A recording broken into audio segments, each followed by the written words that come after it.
All right, so quick warm up, just checking in. So what I would like you to do is each day you sort of have work time and or a lecture. Right? Anytime you're in class, my goal for you, Monte, is to maximize your time in class. If at least you can do that, right? So obviously it's harder to work at home on your own. It's harder to do other study time. But when you have time in class, like get the most out of that. The kids who do really well almost always maximize the class time and then also put in time afterwards, right? But I would say this is your biggest chance to make success. So start kind of grade yourself. So like, how focused were you? Like I would like you guys to be most of the time on task, right? That would be the goal. That eventually gets you, if you can practice it here, then hopefully in college, when you're on your own, you can transfer it over, right? But if you can't do it here with all the support and the structure and everything, it's gonna be really hard all by yourself on your own with all the distractions you have in college, right? So make that a goal. If you're not scoring at least like an 8 out of 10, again, just like, is it because maybe you're tired, right? Maybe you didn't get enough sleep, right? Maybe it's because, you were late, James, right? Maybe it's because you just weren't paying attention or were unfocused. Whatever it is that kind of like undermining your success, think about it, right? How do you fix that? Remember, your goal is you have about 12 weeks left with me to fix those things before you go to college, right? And that's it, right? That's about all the time we got to practice, right? If any skills you don't get now, you're probably not going to do them in the summer, right? You're not going to be studying and practicing studying over the summer unless you're taking a college class, which most of you might. Most of you might not. Some of you might, but a lot of you guys might.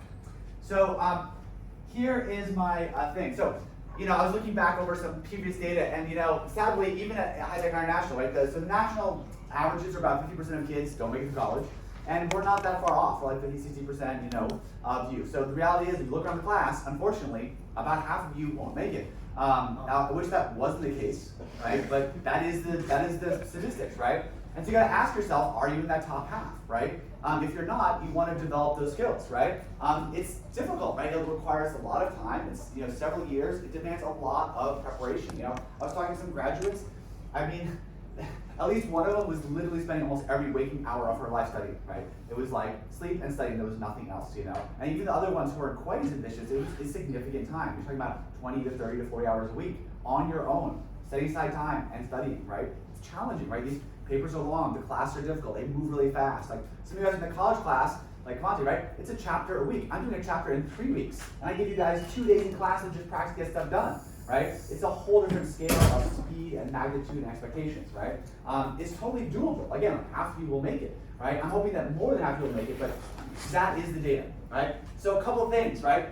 The reality is, some of you don't even get that the test day has almost no effect on your score, right? Because on the test day, you know it or you don't, right? If you don't know what null hypothesis is, and you go into the test, you're not gonna all of a sudden figure it out. It's not gonna come to you in a flash, right? You either know it or you don't know it. Yes.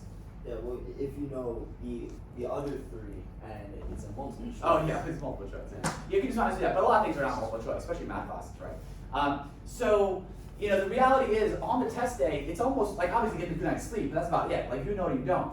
The grade is really determined by the practice day. So for instance, you guys had an hour yesterday to practice. That was determining your grade, right? That hour, if you spent it really well, you moved yourself towards being ready for your test in 2 weeks, right? If you didn't, you moved yourself away from that goal, right? So you gotta realize that each day you're either preparing to succeed or preparing to fail. The test day, don't stress with the test day. Right? The test day is just showing off what practice you did. The reality is, your grade is kind of set. When you walk in the classroom that morning, if you're gonna get a B, you're gonna get a B. If you know it, you're gonna write down, it, right? Just all the problems gonna solve. And if you don't, you don't. Now, obviously, if you're really underslept or you don't feel well, that would affect it, right? But really, essentially, you know it or you don't. So here's a little kind of calculation I like to think about. That the amount of learning you achieve at any session is sort of the time spent studying. So some of you guys just need to increase the numbers of hours, right? So if you don't spend any time, you're not going to learn anything. Right? But if you spend an hour, you're also going to multiply that by the quality, right? So this is my goal for you, is that you do need to spend some time studying. But if you can increase the quality, you can actually have a modest amount of time, right? But if you're really having poor quality, like you're unfocused, you're not spending time well, that means you have to spend a lot of hours, right? So just think of that equation, right? So my goal is that you need enough of these, but really maximize that when you're here, when you have good time to study, you're like 90% focused, 95% focused. You're really into it because then you're getting the most out of that 1 hour. You can make that 1 hour count for 2 or 3 or 4 hours, right? And then ideally you don't have to spend a lot of time at home studying or on the evening studies, right? Or when you'd rather be doing other things, right? So that's my goal. Hopefully that sets a structure. Again, we don't have much time left. We are running at the end of our time together, and so this is it. Like if you're going to get those study skills, the organizational skills, it's going to happen now. So again, my goal for you is like 90% focus with like good to excellent focus. If you can do that regularly, that's going to be a really good sign that in college you can do it when you're studying on your own. Yeah. So before every study session, I should try and consume copious amounts of Adderall. You gotta be careful of the long-term effects. Certainly that would be a short-term boost to your focus, right? But there could be all kinds of heart issues you can have with that. There's all kinds of long-term health issues you can have. So, everything's a trade-off, right? And I would be careful of drugs being like a quick fix. Also, there doesn't be a crash afterwards, right? So I would much rather you just get enough sleep and you'll have natural focus, your energy, right? If you eat well, you sleep well and you exercise enough, at your age, you should feel great. You should have great focus, right? If you don't, it's probably because something's off, right? So if you're needing Adderall, it's probably a sign that you're not getting enough sleep, you're either not eating well, you're not taking care of yourself, or it could be an underlying health condition, right? So I would fix that rather than relying on a short-term fix like drugs. So, yes. Yeah, that's cool. Okay, let's do this. So get your notes. We're going to do chapter 8.2. So make sure you have the handout. If you don't have the handout, go grab one. Who can tell me, so those of you guys who are in calculus or in stats, what is the big idea? Yes. What is hypothesis testing? So the big idea here, 8.2. So, chapter 8.2 called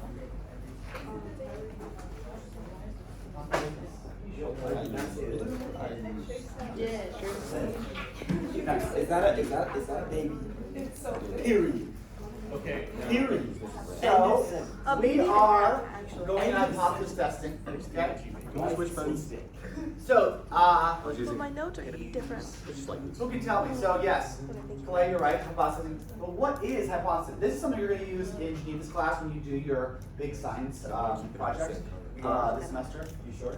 Testing whether a claim is or isn't valid. There you go. Yes, that's exactly right. We are testing the validity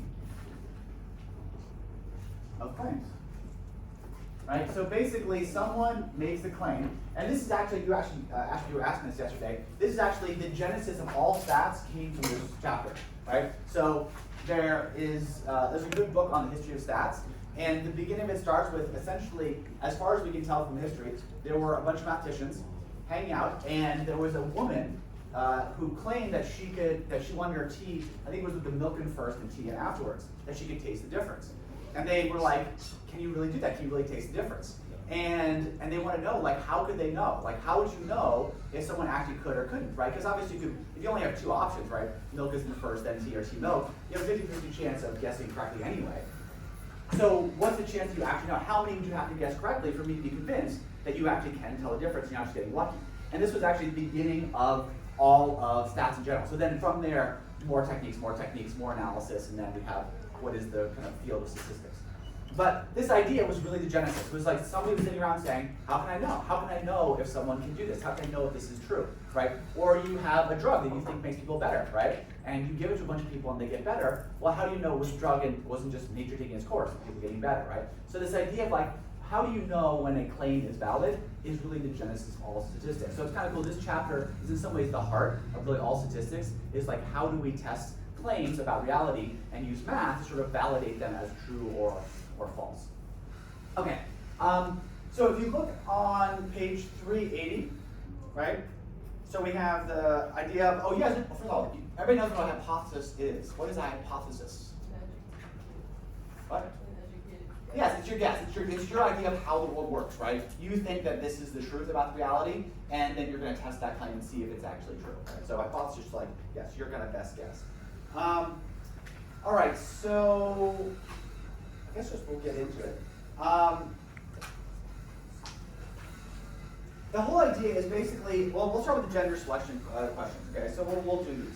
So the idea is we have some data and we're trying to decide if it's true or not. And we always want, we have your claim, basically your claim versus chance, right?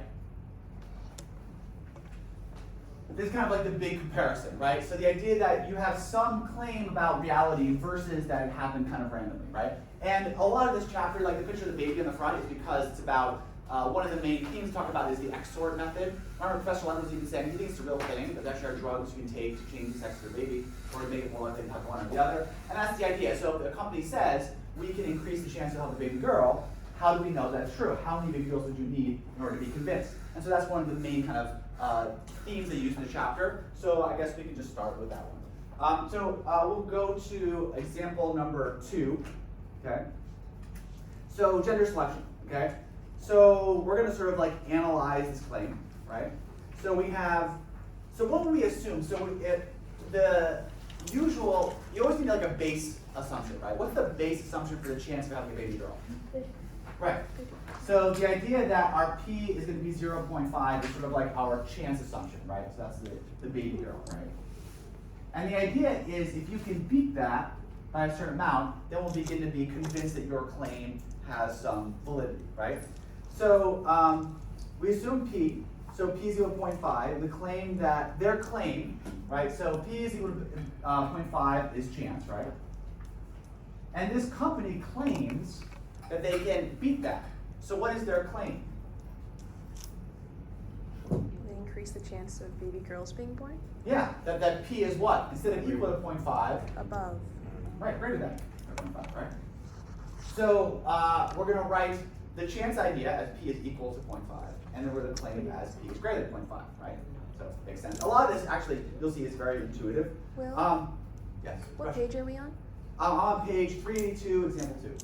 So this is example number 2. It's from that first reading with lots of baby girls.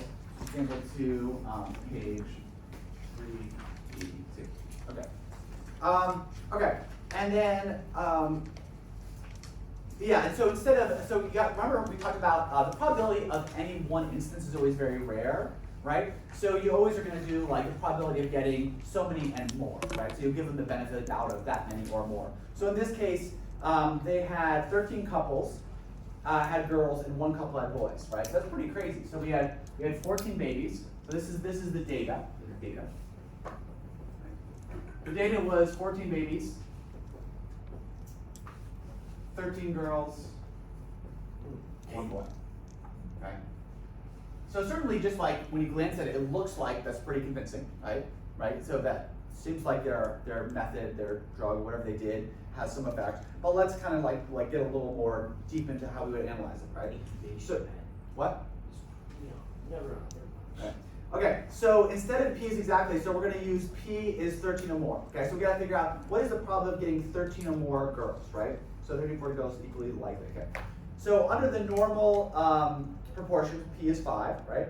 So we want to test this idea of the greater than 5. So does that support the claim, right? So what we want to do is what is the chance of getting 13 or more girls in 14 births, right? So we're going to go to we can do this in 2 ways. I guess we should use we can just do it intuitively, or we can do it with a normal distribution. I don't know which way they're doing it. Yeah, so go to your, let's just do it. They're using a binomial. Okay, yeah, using a normal as approximate to binomial. Okay, so we're going to review a bit. Remember normal as approximate to binomial, right, from way back when? All right, so what was the key? So we want to do the probability of 13 or more, okay? So what do you need? So we're going to go back to normal as approximate to binomial. Now, we can, I might at some point go back to chapter 5 and actually teach you how to do it with just using binomial. There is a way we can do that with a binomial formula, but since you guys only know this and that's what the book says it to do, we'll do it that way, okay? So, do you guys remember the formulas for doing a normal as approximate to binomial? So we have NP, right, is the mu. Do you guys remember that? Right? So what would you expect if you had 14 births, right? We would expect that chance would say we'd have how many? What should be the average number of baby girls? 7, right? If there's 14, half of them should be girls, right? So you just multiply the number, we had 14 births, right, by the probability of 0.5, which means we would expect 7 on average, right? It's pretty intuitive, right? The idea that if half are girls and there's 14, it should be 7 girls, right? So we would assume 7 girls, right, would be the assumption for chance, right? Then we also have our square root of NPQ, would be our standard deviation, right? You guys remember that? Yeah. So put in your calculator, somebody do your square root of NPQ. Oh, grab your calculators. Yes, you guys are definitely need calculators, right? We can do a lot of calculations. A lot of calculations.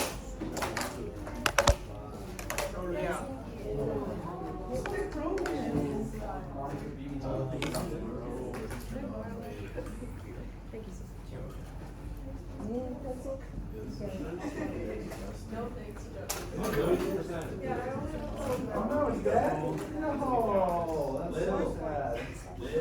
Right.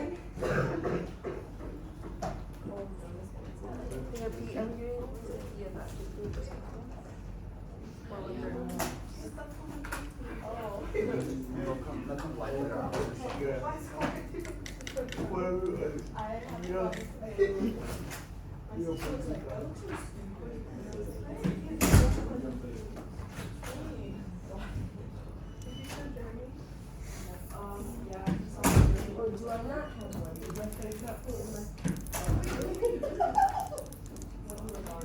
So, what'd you get? Yes. What is it? 0.22?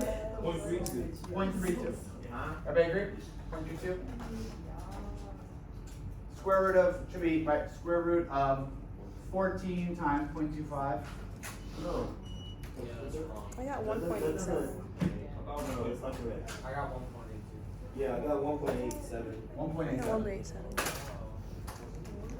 So all you do is you guys, let's practice. Square root of 14, and again, don't end the parentheses, right? So put times 0.25 or 0.5 times 0.5, right?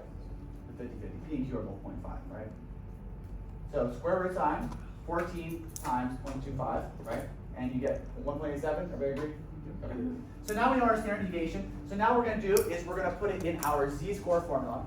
Now the only thing is, we want to get 13 or more, right? So with the continuity correction, right, what number are we actually going to use? Remember the continuity correction says we're going to consider all values from 12.5 to 13.5.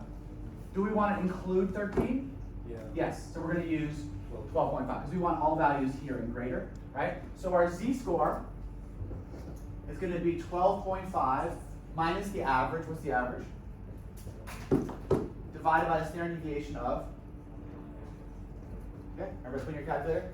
What is our z-score?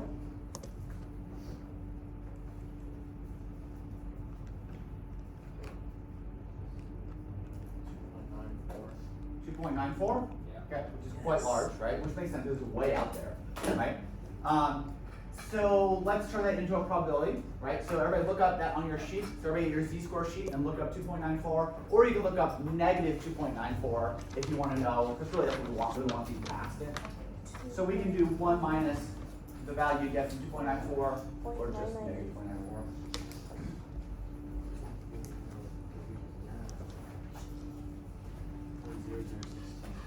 So 0.0016.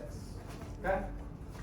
So again, you can either look up 2.94 and then 1 minus that, or just look up negative, right, because it's all symmetrical.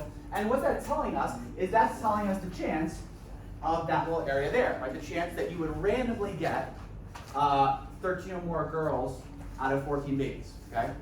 So, are we right? Of course we're right, right? So you look up the answer they have, 0.0016, so we are correct. Okay, so, oh yes. So the idea here, so what we're going to do in the whole chapter long, right, this is called the p-value. So you'll see this a lot in statistics, that the p-value is less than 0.5. Essentially, this is the chance that it would happen randomly, right? Which is a little less than 1%, right? It's 0.1 0.16%, right? So generally, anything that's less than a 5% chance that it would happen randomly is good evidence that you are actually doing something, right? That your intervention actually had an effect, right? So typically, we want P typically to be less than 0.05 or 5%. That's the most common metric to use, right? And certainly this is way below that. So this would actually be good evidence that it's this is how likely it is. And this is the chance that by chance, by accident, just randomly, that this would occur. Since it's such a small chance that it would occur by chance, it gives us a lot of confidence that their method is actually working, right? That there's something about their intervention is actually causing people to have baby girls, and that this was not an accident, okay?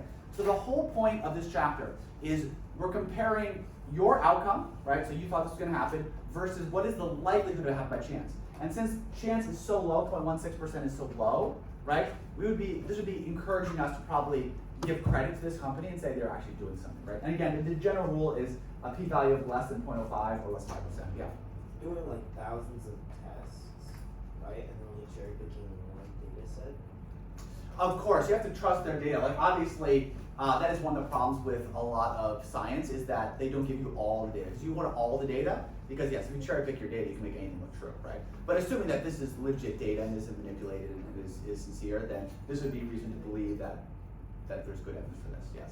Yes, you always have to do good statistics. So you need good statistical methods. You need to have all the data. You can't have a biased data, right? All that kind of stuff has to be true. Random samples, things like that. Okay. So the big part. Okay. Yeah. Question. Just look it up. 2.94, or you can look up negative 2.94. So if you look up 2.94, it will give you the values less than this, right? So you just do 1 minus that. Or you can look up negative 2.94, and that would give you 0.0016. It's like a little trick. Yeah. Okay, now let's get to the heartbeat of this chapter, the idea of the null hypothesis, right? So the big part of this chapter is the null versus alternative. This is the kind of the formats, the symbols we're going to use to understand how to make these comparisons, right? But this is the idea of what we're doing all chapter long. We're basically having some claim. We're comparing it to sort of chance, if nothing happened, right, just random chance happened, and how likely is it that this was an accident by chance? If it's really unlikely, then we give credence, and we usually, that's enough to say, okay, we think something's going on here, we can accept the claim for now. Right? All right, so we can eraser. So let's go on to the next page and look up the null versus the alternative. Who read yesterday can give me their best description for what is the difference between the null hypothesis and the alternative hypothesis? Jamie, do you remember your reading? Oh, you weren't here. Who is here? How about Kaya or Miari? Can you guys give your best description of the difference between the null versus the alternative hypothesis? The null says that our population parameter is equal to a specific value. Yes, okay, so that's one of the first things. So we have our null is always going to be your parameter is equal to some value, right? So the key is you're always going to be an equal sign, equal to some and value. What else? Let's put the symbols too. So you guys we're looking on page 383. 383. Okay. So we have the null hypothesis. We usually call it H0. H sub 0, right? This is the kind of symbol we use, right? And yes, it's going to be the one it's equal to. What else about the null? What makes you think that this is the null hypothesis? Who else from that read the chapter? Malachi? What else do you remember from the whole chapter? They talk a lot about the null hypothesis. I only have notes based off the first 10 minutes of this video. So what she just said about the null hypothesis was the last thing I wrote down. Okay. Anybody else? Yes. Like there's no change. Yes. The key with null is there's nothing, no effect, no change, right? We usually think of no, exactly, no effect, no change, right? Okay? So the null is the idea that nothing happened. There was no effect, there's no change, that the probability was equal to some previously established value, right? That P is 50% or whatever, right? That's different than what's called the alternative. And the alternative, there's a bunch of symbols. Unfortunately, it's not, we don't have just one symbol for that for some reason. They use it as H1 or HA.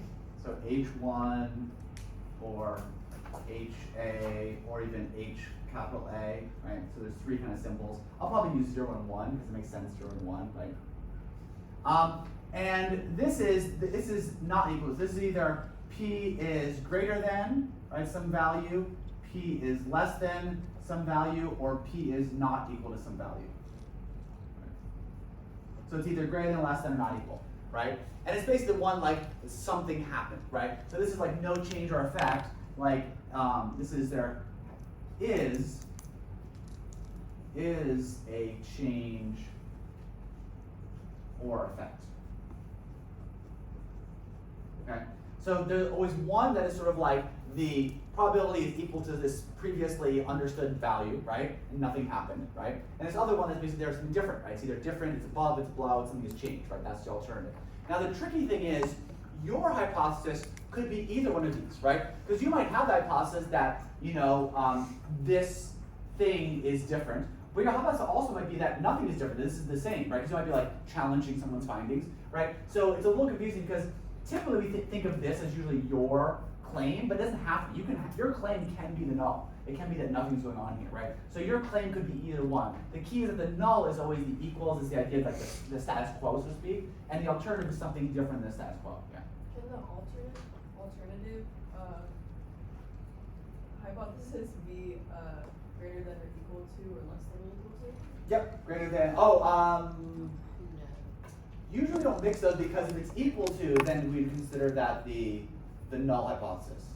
So yeah, we don't use because that would confuse the two. Usually equals is reserved for the null, and something different than equals is going to be the alternative. Yeah. Okay. Oh, it does say. Okay, so here we go. So it is rare, but the symbols greater than or less than and equal to are occasionally used in the null hypothesis because this is the equal. So occasionally this will have that, but generally not. But it makes sense because if this was greater than, then typically I guess the null could be equal to or less than or but I think traditionally we don't usually mix the two. That's what it says there. Yeah, noted out right at the bottom of the page. You see that. So I'm typically not because it's confusing. But you might see it, so don't freak out if you do. But I don't think it'll be on our test. Okay, so let's go about doing this.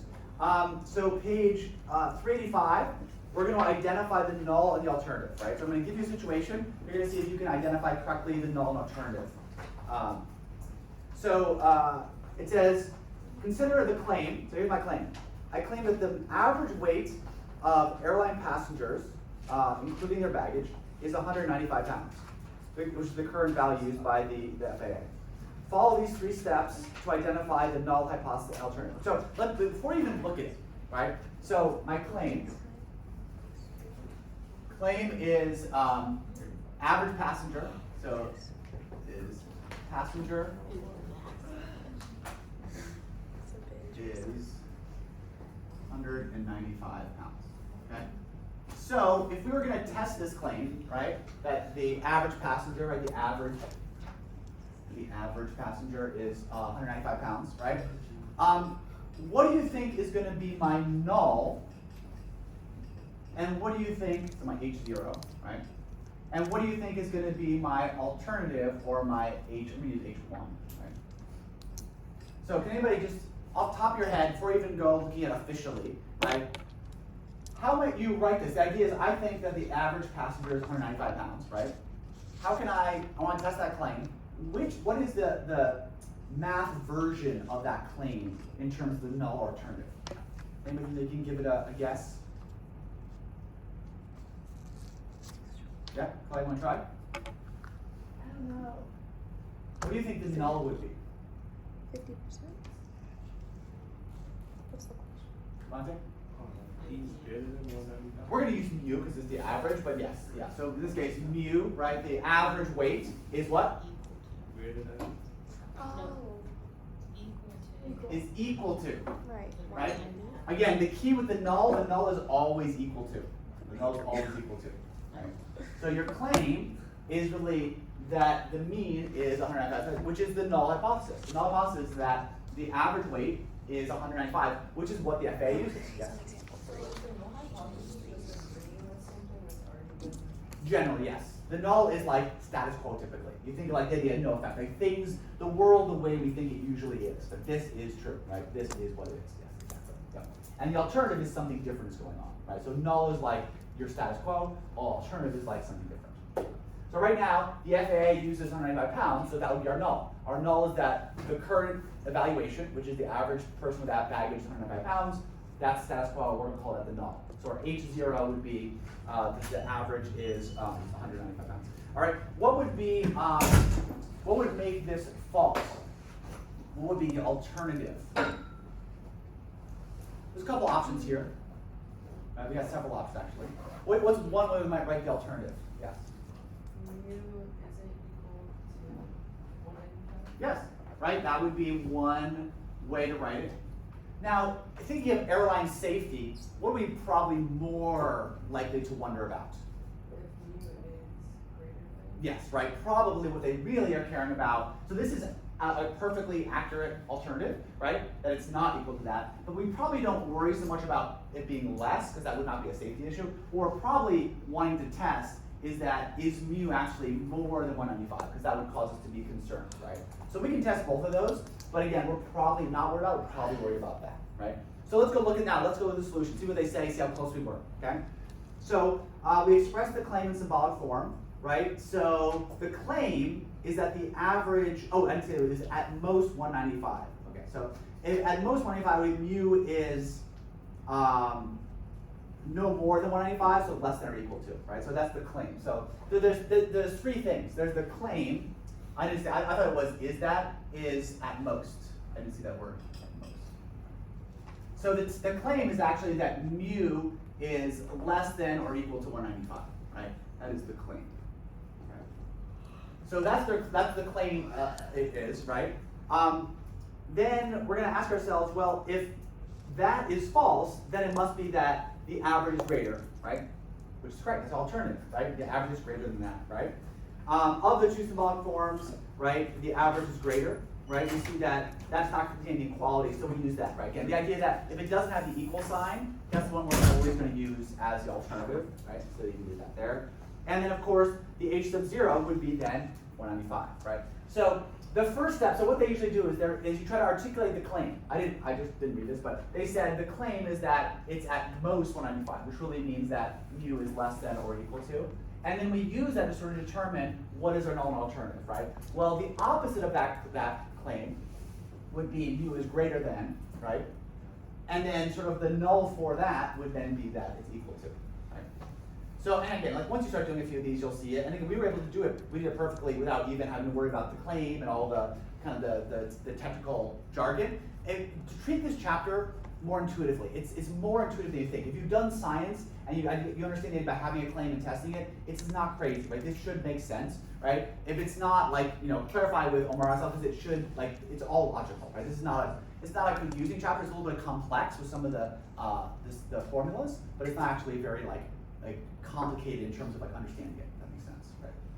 Okay, so let's actually do it. So now we're going to test a sample statistic. So let's go to the big where the formula. So let's go to your sheet that has all the formulas. So if you guys go to your sheet, I'll show you where to find all the stuff. So chapter, oh no, I didn't look at this. Really? I didn't copy the back side of that. I have to redo those. Okay, well I have some moving on. So if you guys go to your sheet and you go to chapter 8, I screwed up my copies. So if you don't have your sheet, right, so get your sheet with all the formulas. It's on the handout too. It's on page 385, but. So get your sheet out, right? Or go to page 385 or both.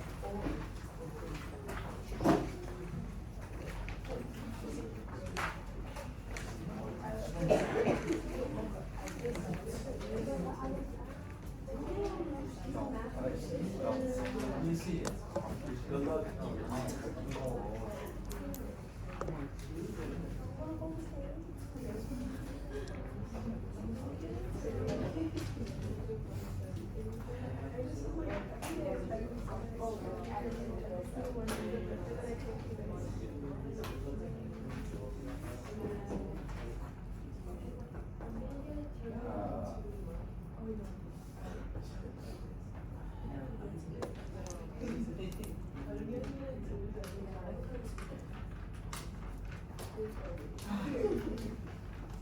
And so, surprise, surprise, what do you guys think are the 3 things that we are going to test? Take a wild guess. We're going to test the mean, of course, right? We're going to test what else? Proportions, right? And then we're going to test The population. standard deviation, right? Right, come on, the exact same from last chapter, right? Everything's the same, right? So just like last chapter, what do? We found confidence intervals for proportions, means, and standard deviation. Now we're just going to actually test claims about proportions, means, and standard deviation. It's the same 3 things, right? Here's your 3 formulas, right? They're all on your sheet, right? So you don't have to memorize them. I will give you the sheet. So this is for testing. What do you think this is for testing? Statistics. Proportions. P's, right? Proportions, right? P hat and P are proportions, right? This is for testing proportions.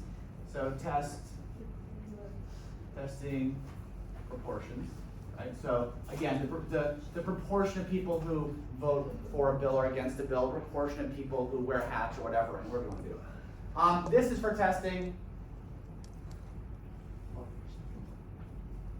what? Testing Means. means, right? This X bar is mean, mu is mean. These are means, right? You guys should recognize these symbols. If you don't recognize these symbols, go memorize them. These should all be, we've been using these literally since October, right? So these should all be very familiar by now, right? So we've been many, many months of using the same symbols. And then this is the new one, so a little more complicated. You guys probably recognize these symbols, right? S and sigma and chi-squared. They mean we're testing a what? Standard deviation. Right, standard deviation. Okay, so these are the tests. So these are our 3 tests we're going to use, right? So if you want to find the z-score you need to test these, you're going to use these 3. So let's go ahead and do it. Let's do, I guess we'll just use that one. Fine. Okay, so we're going to do, we kind of already did this though, so I guess it's fine. We'll do it the proper way. Okay, so let's find the test statistic for our example we already did. Right, so we're going to go back to our babies example. So we have the 14 babies. We are going to create a test to see if we believe the claim. So we're on page 385, example number 3. So 385, example number 3. Okay, so what do we got? So we're going to identify, oh, we did that. Oh, sorry, wait, sorry. Example number 4, start at the bottom.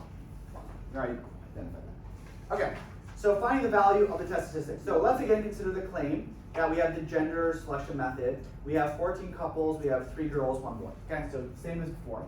So 14 babies, and the results were 13 girls and 1 boy. Okay, that's my data. You always want to have your data somewhere, so make sure, right, whatever data is collected, you have it down somewhere. That's what you're going to analyze. All right, so we're going to use this, use the format of a test statistic, right, to test this claim, okay?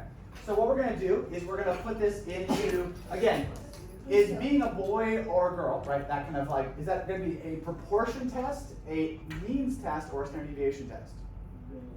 Proportion, right? It's a proportion of girls, right? So what percent were girls versus what percent boys, okay? So we're going to use that first test, right? So we have our test statistic, Z. So what is our P hat? What is our P hat in this case?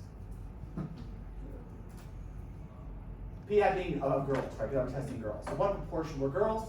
0.55. Oh wait, of the data? P hat, the sample statistic. 13 or 14. Exactly, 13 out of 14, right? Minus the standard population proportion. So in the population, what is the proportion of girls if there's no effect? 0.5 or 1/2, right? 1/2 or 0.5. So we can do it. We should do it in decimals. So can somebody give me the decimal for that? Because we usually do decimals. 0.925. What is it? 85. Oh, 985? 9285. 9285. So 929, I guess. Minus 0.5. Okay. And then divided by PQ. What is, again, P and Q are just the population proportions, right? So not the hats, right? The hats is for your sample. P and Q are just the normal in the population. We would assume that the chance of getting a girl is 50%, so the chance of not getting a girl would be 50%, right? So that's gonna be our 0.5 and 0.5. So 0.5 times 0.5. And then what is our N? Our N is our sample size. Our sample size is what? 14. Okay. So everybody plug that in and get my z-score.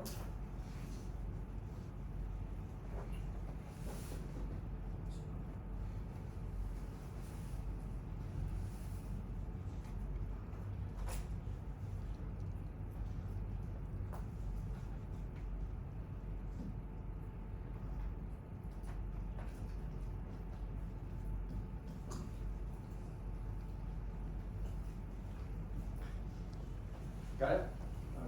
Negative 2.01. So I got 3.225. That's not right. 3.225. 3.2. Say 22.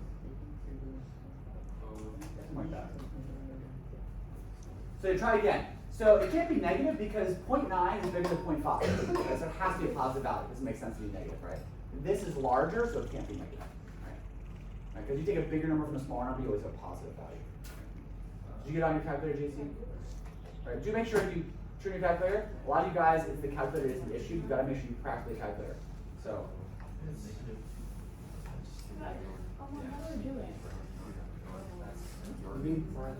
So the key is you only can use two parentheses, right? You have square root 0.5 times 0.5 divided by 14 and parentheses. Yeah, you can do that parentheses there. No, it doesn't work unless you have that. Well, you can just hit enter and then divide by. Yeah. I think that's actually better, yeah. You might have rounded a little bit. I think that's better. Take me away. Yeah, I would try to avoid rounding. I would put it all in one go, right? So I would just hit the top, enter, and then divide by the square root of blah, blah, blah, blah, all that bottom, and then in parentheses, right? All at once. All right, this looks correct. Okay, so how do we know if this, so this is called our test statistic, right? This is our test statistic, right? How do we know if this is enough to warrant our claim? Well, we usually use certain benchmarks, right? The most common benchmark is a 5% error, right? So the most common is 5% error, right, or alpha, right? You guys remember that? So that means that if I have my chart, right, and I want, if this is going to be 5%, right? So what is the z-score here that would cut off the bottom 95 from the top 5, right? So what is that? What is the z-score here? So look at your chart, right? What would cut off the bottom 95 from the top 5? Check again. Look it up. So it's going to look up 95%. So in the middle of your z-score chart, right? You guys all remember your z-score chart? It's a z-score chart, right? So if you guys look up on your z-score chart, you can look up. We're going to look up 95%. Remember the z-score chart, it's always below, right? So if you want the amount below this z-score, how much area is here? How much is in here total? 95%, right? Everybody agree? So if we look up 95%, where's 95%? What do you guys see is the z-score there for 95%? 1.645, right? So you were close. You were close, right? So 1.645. So what that means is the chance of having a z-score that would cut off that would be this. So is our z-score past that? Well past it, right? 3 point, that's way, way past it, right? So we definitely have crossed that 5% error, which again, for most statistics, is sort of your threshold. Generally, if you have like a 95% confidence, we say it's good enough, right? This is way, way past that. So we would definitely say that this evidence is supportive of the hypothesis that the probability of getting girl is actually not the null. We can what they call it, reject the null hypothesis. We should talk about that notation. They didn't talk about it yet, have they? The interpretation of reject the null. Where is that? Okay. Stating final conclusions. Where do they talk about the null, rejecting the null? I don't want to skip ahead too far, but I do want to talk about that. I guess I can talk about it now. All right, so basically what this means, so you ask yourself, okay, so we have some hypothesis, right? So we have the idea that our alternative here, so what was our null? For this situation, our null hypothesis was what? That the proportion of girls was 50% equal to 0.5, right? That's always your null, right? Our alternative hypothesis was what? The proportion of girls was greater than that, right? And since we have evidence to support this, what we do is we can reject the null, right? So remember, Professor and I talked about this, you can never actually know this for sure is true, but you can at least temporarily say that the evidence certainly suggests that we should, for now, reject the idea that it's a 50%. This is so unlikely that we can reject this. So what we do is we reject the null. So rejecting the null is basically the same thing as supporting your hypothesis. Now it's a little weird when you're kind of like the null, when you can't support your hypothesis, you actually call it failing to reject the null. It's a little weird because it's like a triple negative, right? So you're failing to reject the null hypothesis, right? Right, and that would be the opposite. So you can either reject the null, or you can fail to reject the null, right? So in this case, we reject the null, which means we actually think something happened, right? Whereas if we fail to reject the null, we have to accept the null, and the null means something happened, right? So it's a little weird, the notation, but these are the two ways. But in this case, the conclusion would be we would reject the null hypothesis, and we would say that this supports the claim that this XOR method actually does work, okay? All right, let's see, so we got the right tail. Let's do a two tail, okay? So let's do example number 6, okay? So this was a one tail example, so we were looking for greater than, right? But we can also have in two tails. In fact, if you look on page 387, I'm going to go to page 387.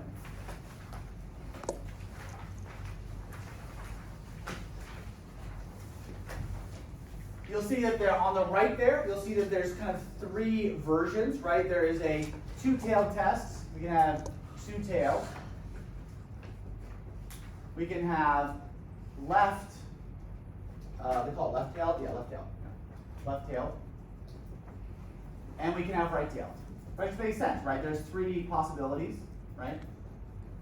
We can have one where we have our distribution and we have both tails considered. Right? We have one, we have the distribution, and we're just looking for below, right, less than. And we have one that we just did, where we have the distribution, and we're just looking at like above, right? So the value is like the probability is greater than that. So greater than, less than, or not equal to those 3 possibilities. Kind of makes sense, right? It's not really that crazy. So let's do one example number 6. So we're going to use a significance level of alpha is 0.5, which means 95% confidence, right? Alpha is the error, right? We're going to find 2 critical z values for the alternative. H1, which is P is not equal to 0.5, assuming that the normal distribution is used to approximate a binomial distribution, okay? So what we're going to do now is we're going to do example number 6. Okay? So we're going to take an alpha of 0.05, which means essentially what is our confidence? 95%, right? Here's what was last time. 1.96. Confidence. Right, you're way ahead of us. Okay, yes. So what we're going to do is, in this case, if I want 95%, but I want 2 tails of error, how much error is in either tail? So both tails would be how much? 5. So either tail would be exactly. So what we're going to look up now, 2.5% and 2.5%. So if it's a 2-tailed test, if you want to look up either one of these tails, right, you're going to look up actually the z-score that corresponds with 97.5%, which, Josh, you are right, is going to be a 1.96, or on the negative side would be a negative 1.96, right? So those would be our 2 critical values right? So you're gonna have two of them, obviously, right? So if you have only a right tail, you just have a higher value, right? It's gonna be a critical value. If you have a left tail, it's a lower value. If you have two tails, obviously you have two critical values. That's it, right? So again, a lot of this, it seems like a lot, some crazy formulas. It's actually really intuitive, right? If you just, like, if you're ever getting confused, try to step back and be like, what's actually going on? It should make sense. They have a lot of these flow charts. So this is page 388. This might help a little bit. This is a nice little mnemonic they have. If the P is low, so if the P is low, the null must go. If the P is high, the null will fly. All that is when you get your resulting P value, if you're ever confused about it, if the P value is below your limit. So generally, if the P value is less than 0.05, if the P is low, that means you think that actually happened, which means you reject the null, right? It's a little confusing. If the P is high, that means that it's not that likely that it happened. It's very likely that it was chance, right? It's not that likely that it happened for real fact, which means we hold the null and we kind of reject the alternative, right? So the null will fly. We keep the null, right? So we fail to reject the null. So the wording is a little confusing, all these double negatives, but you'll get used to it. And they have sort of like, again, this description of what you do. They have a little flow chart. What is the test? Is it left tail, two-tailed, right tail? And they have the examples of the areas that you would use. Again, it's all very intuitive. Don't make it more than it is. It's not as confusing as it seems. All right, let's find a p-value. You guys can do that. Blah, blah, blah. All right, then they have the error values. I think you're ready to get going. We're ready to do some of these. Okay, so let's just do this. So everybody go to your homework section. So page 397. I think you'll learn by doing. Like, it seems like a lot of words and a lot of formulas. Once you start doing them, you'll be like, I got this. So first thing I want you guys to practice just identifying what is the null and what is the alternative. So I want everyone to do 9, 10, 11, 12, or let's do 9 through 16, just to make sure we're really set on kind of identifying. A lot of kids, that is the hang up, is like what's the null and what's not the null. Once you get it, you totally get it, but at first it's very confusing. So page 387, 9 through 16. 387. Page 397, sorry, 397. Okay. Page 397, let's just figure out, let's make sure everybody can do this. Numbers 9 through 16. Let's just make sure we can identify what is the null and what is the alternative. So just, okay, so make sure you can identify what is the H0 and what is the H1, okay? So I'll give you guys like 3-4 minutes, take about 10-20 seconds each, right? Just read it. Again, write the null and write the alternative. Obviously, if you do this wrong, then everything else is wrong.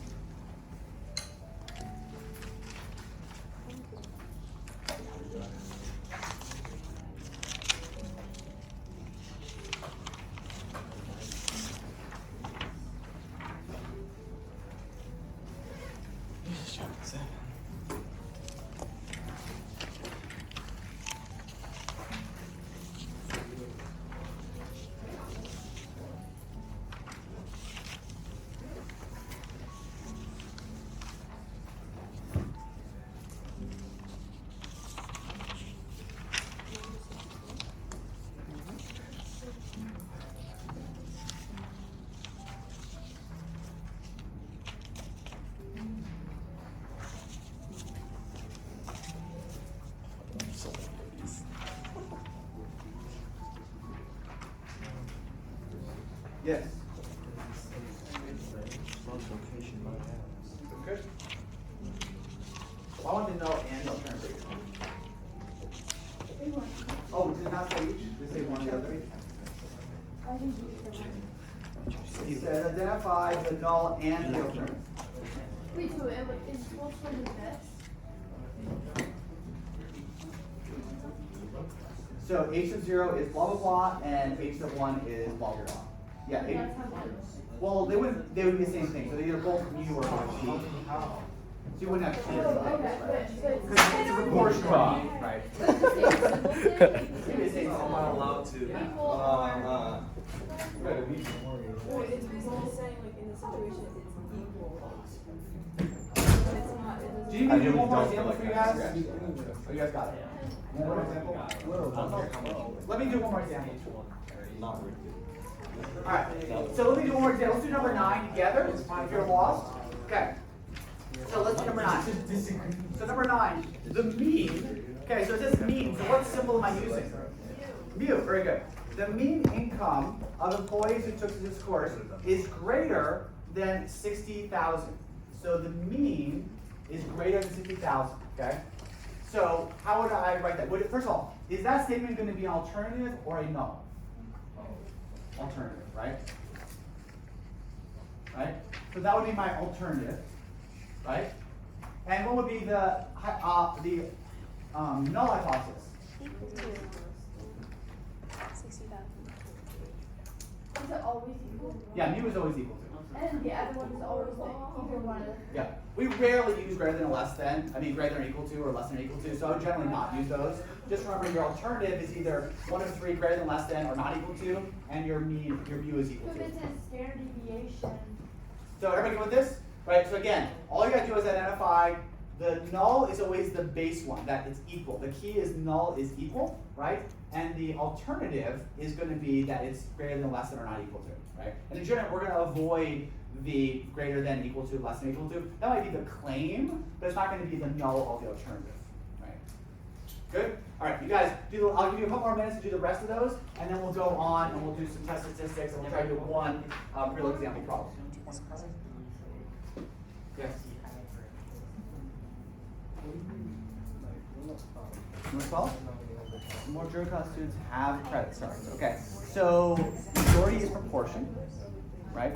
If the proportion, what is it when I say the majority of kids like Star Wars? What am I indicating? More than what percent? Exactly, more than P is greater than 50%. So the word majority means more than 50%. That's literally what it means, right? It means more than half. Like if you're in a politics race, you win the majority, you win more than half. So P is greater than 1. Didn't they say they in this class like 10, 5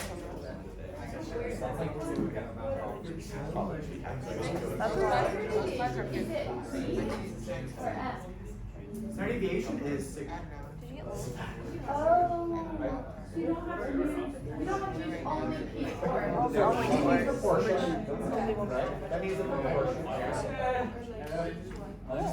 U is the mean. I'll take if you're offering.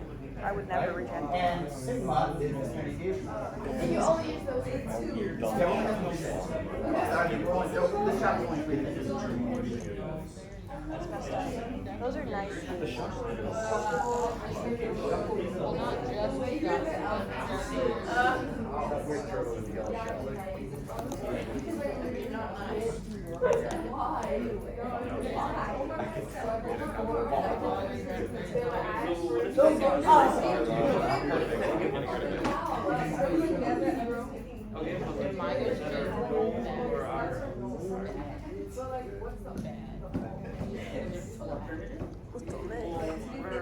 What are our options?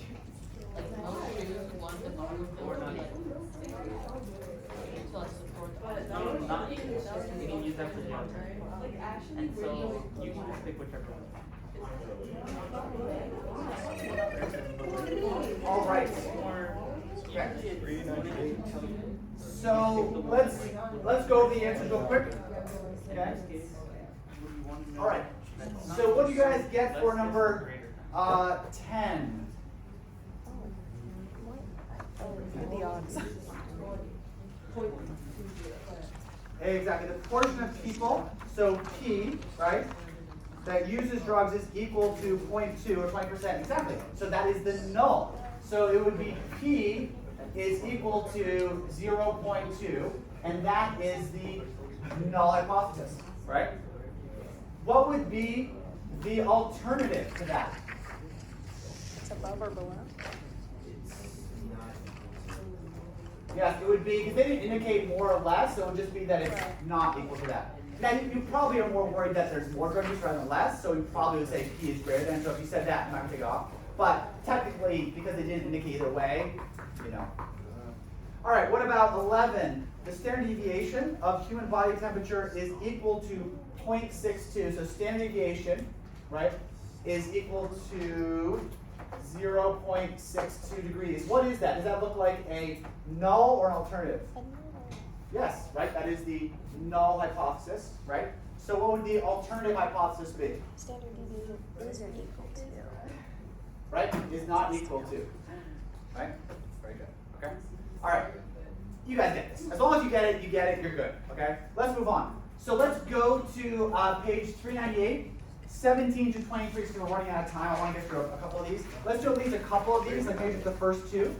So I want you to find the z critical value. So if we have a two-tailed test, so number 17, I'll get you started, and then you do 19 on your own. Okay? We have a two-tailed test, and we want an alpha of 0.01. And I want to know what is the critical value? What is the z-score that would be the critical value there? So everybody, on your chart, look it up and see if you can figure out what that would be. Who's the one I'm using? Are you using it for the day? We're not done taking notes. Stop that. No, it's not. It's 40. We go to the same as mine. It's over. So I'll give it to you then. Okay, that works. Got it? What do you think? Thank you. Well, there's gonna be two of them. So on the negative side, so we're gonna have a plus minus, right? It's gonna be symmetrical. I don't care how long you have it, I just want to make sure you get it back. Well, I'm not going to take your pen back. Right? So 1% error, right? So that means, what's my confidence level? No? 99, right? So error is the opposite of confidence. So I'm going to be 99% confident. But my error is split into two-tailed tests. You're thinking of a one-tailed test. Two-tailed test. This 1% error is in both tails, meaning this is going to be 0.5%, right? And this is going to be 0.5%, right? So if you want to split that into both sides, what is the z-score? Both? There you go, 2.575. Okay? So it'll be plus minus 2.575. Okay? All right. The next one is, if you guys jump to, so we're out of time. Oh wait, we're out of time. All right. So you guys, tomorrow we'll have to do all the crack problems on your own. I think you guys can figure it out. It's not that bad. It's just like pretty intuitive, and then you use the formula. So I'll help you out tomorrow. Good job, everybody. Huh? No, we're not bad. Oh, yeah, good. Well, it is hard. Yeah. Probably like either two. I think give you guys like all this week, all maybe next week.